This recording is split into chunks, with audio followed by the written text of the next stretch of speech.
एक लक्षात घ्या, राजकारणामध्ये किंवा संसदीय लोकशाहीमध्ये निवडणुका होत असतात.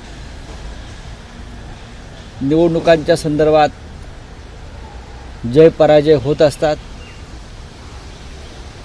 निवडणुकात हार जीत होत असते.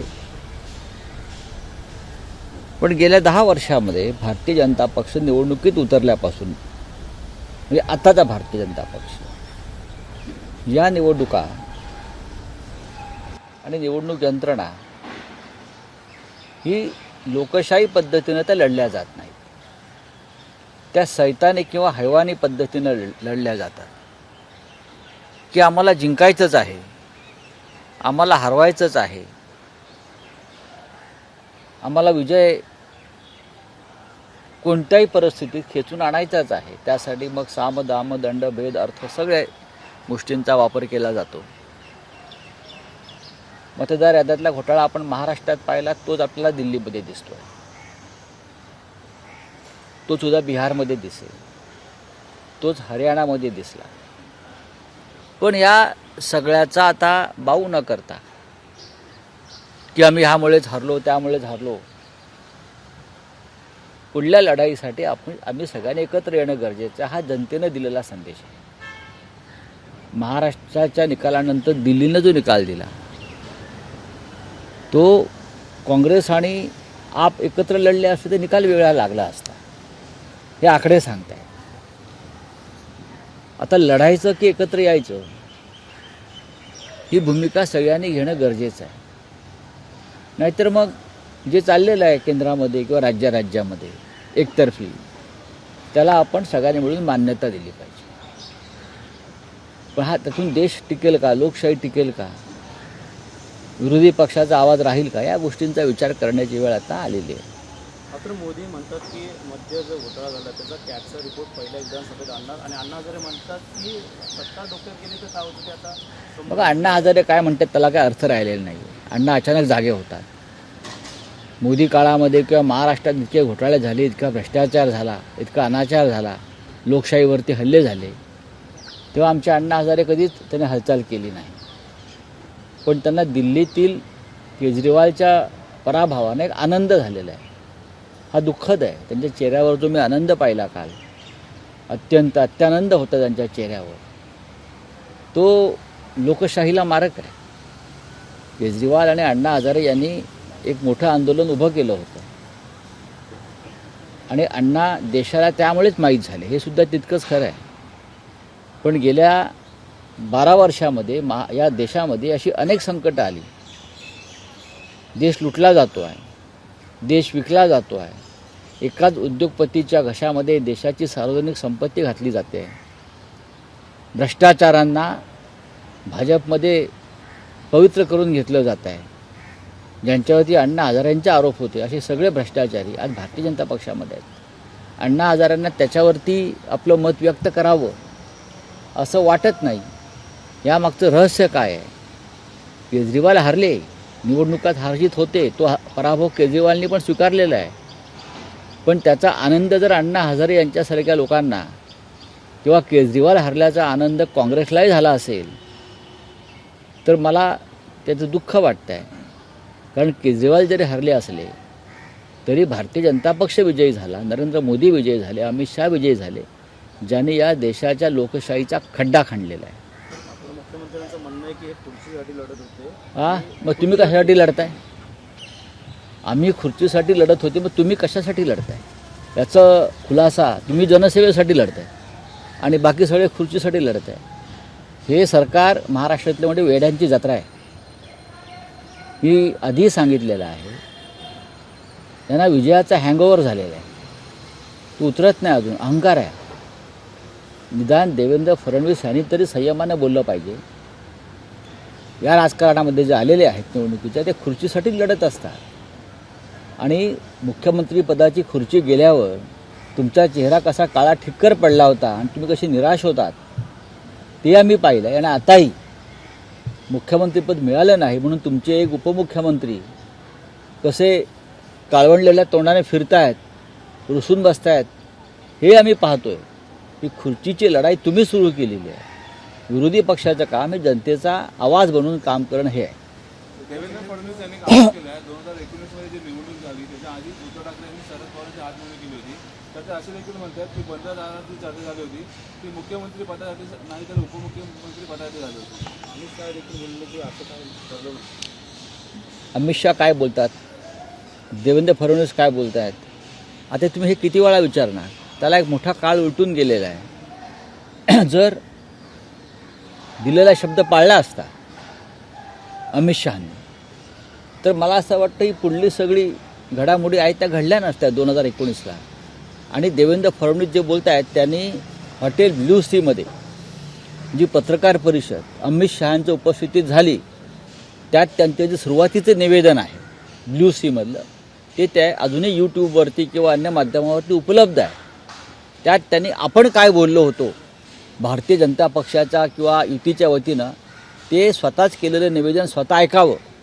म्हणजे हे किती खोटं बोलत आहेत हे त्यांना स्वतःला कळेल. 2019चं सोडून द्या, आम्ही पवारांबरोबर किंवा पवारसाहेबांबरोबर काही चर्चा केली असं म्हणता आधीच. मग 2014ला काय झालं होतं ह्याचं उत्तर द्यावं ना. 2019 सोडून द्या, 2014 साली काय झालं होतं की ज्याच्यामुळे भारतीय जनता पक्षानं आमच्याशी युती तोडली. तेव्हाही अमित शहाच होते, तेव्हाही देवेंद्र फडणवीस होते आणि तेव्हाही तुमचे ते कोणीतरी ओम माथुर होते. इथे का तोडली 2019 नंतर बघू. 2014ला हिंदुहृदय सम्राट शिवसेना प्रमुखांच्या निधनानंतरची पहिली निवडणूक होती. महाराष्ट्र दुःखात होता तरी तुम्ही शिवसेना प्रमुख नाहीत या आनंदात तुम्ही ज्या निवडणुका लढवल्यात ते काय होतं. तेव्हा तर शरद पवार साहेब नव्हते ना, किंवा तेव्हा काँग्रेस नव्हती आमच्याबरोबर, आम्ही तुमच्याबरोबरच होतो. देवेंद्र फडणवीस मी यांना परत परत सांगतो त्यांना विजयाचा हँगओव्हर झाला आहे किंवा त्यांना विजयाचं डिप्रेशन आलं आहे. लोकांना पराभवाचं डिप्रेशन येतं, ह्या लोकांना विजयाचं डिप्रेशन आलं आहे आणि हे डिप्रेशन एवढा जाईल असं मला वाटत नाही. तर छोटे मोठे ऑपरेशन नाही तर आम्ही मोठे ऑपरेशन करतात. टायगर चालू दे कोण असं म्हणताय, एकनाथ शिंदे म्हणू द्या. की तुम्ही तुमची माणसं का फुटतात त्यांनी ऑपरेशन वगैरे आम्ही काही बोलून दाखवत नाही. वेळ आले की कळेलच आणि आमच्या माणसांना वाचवण्यासाठी आम्ही ते प्रयत्न असं करतो आहे असं एकनाथ की शिंदे म्हणतात. बघा त्यांचं ऑपरेशन कधी होईल अमित शहाकडून ते त्यांना कळणार नाही. त्यांना कधी घेतलं तर ऑपरेशन थिएटरला आणि काय त्यांचं काय कापलं जाईल हां ते त्यांनाही कळणार नाही. सोडून द्या म्हणावं. चला आपको हिंदी में कुछ है तो बोले. आम आदमी पार्टी की जो हार हुई है उसके पीछे समवेयर कांग्रेस है. कांग्रेस की वजह से बात वोट ऐसा खाता ही नहीं खुला है कि कहीं ना कहीं अड़ियल भाई जो उनका बर्ताव था ये महाराष्ट्र इलेक्शन में भी सवाल दिखा, ये है सर, यूपी के अगर इलेक्शन 14 में भी सीट दिखा. ऐसी निकलती हैं जिसमें से कांग्रेस ने अगर उम्मीदवार नहीं दिया होता इसमें 4000 की नहीं, ये दोनों की जिम्मेदारी है, सिर्फ कांग्रेस की जिम्मेदारी नहीं है. कांग्रेस एक राष्ट्रीय पार्टी है, उनके लोग भी चाहते होंगे कि हमारा भाई कोई दिल्ली प्रदेश में जगह हो, हमारी कोई सीटें यहाँ लड़ना चाहिए अस्तित्व के लिए. तो ये आम आदमी पार्टी और कांग्रेस पार्टी दोनों की जिम्मेदारी है कि बैठकर सीट शेयरिंग या क्या करना है क्या नहीं करना उस बारे में बात करनी चाहिए थी एक दूसरे के साथ. आपने अलग अलग चुनाव लड़के दोनों हार गए.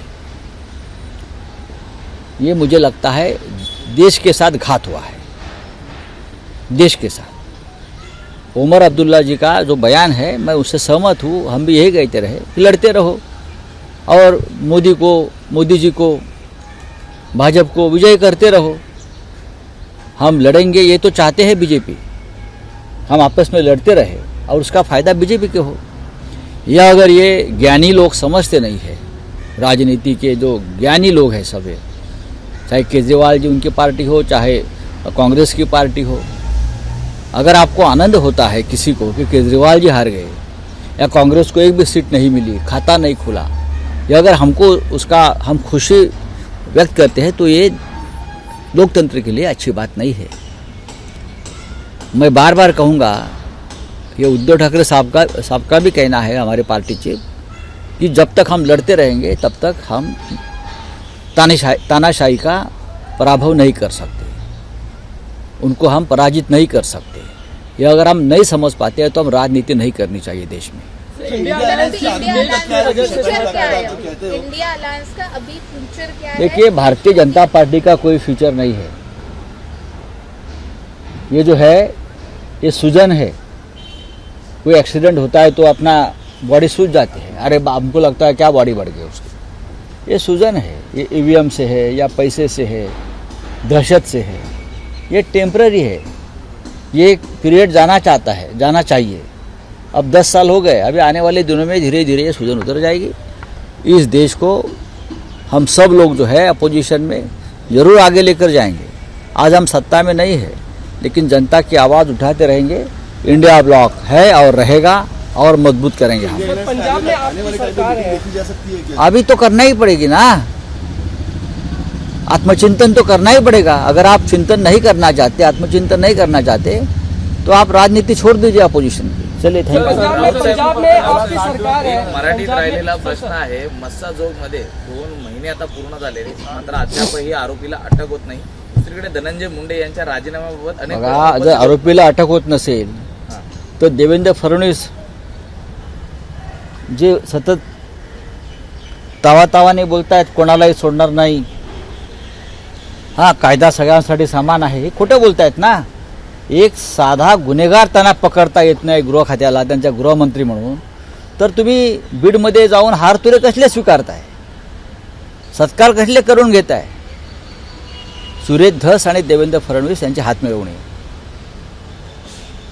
मनोज जरांगे पाटलांना चॅलेंज जे उभं केलं आहे जरांगे पाटलांनी, त्यांचा जो विषय आहे तो मागे टाकण्यासाठी सुरेश धस यांना पुढे आणलंय का, ते बोलतायत.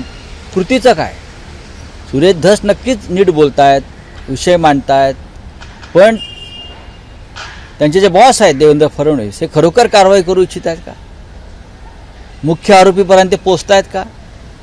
काय लोकांना काय तुम्ही बीडच्या किंवा राज्याचा मूर्ख समजलात का? नाही ना. आमच्या दारामध्ये पोलीस येतात, आम्हाला घेऊन जातात, आमच्या कार्यकर्त्यांना.